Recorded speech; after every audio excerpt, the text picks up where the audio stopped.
Samantala, malako naman po tayo sa Urdaneta City. Naglabas po ng Executive Order number 29 na series of 2025 ang pamahalang lungsod ng Urdaneta na nagpapatibay sa December 2 at December 8 bilang special non-working holiday sa lungsod bilang bahagi ng pagdiriwang ng Feast of the Immaculate Conception at taunang City Fiesta.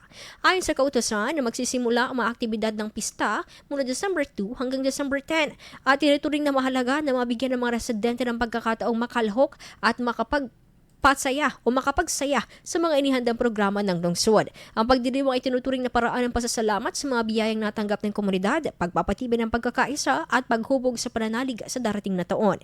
Kabilang din sa nakasaad sa kautusan ang suspensyon ng color coding para sa mga tricycle mula December 2 hanggang December 10 upang maging mas maginhawa ang paggalaw ng mga residente at bisita sa panahon ng selebrasyon.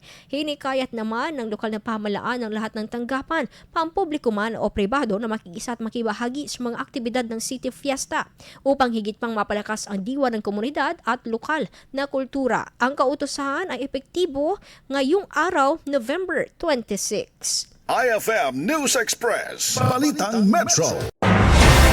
IFM News. IFM News. IFM News.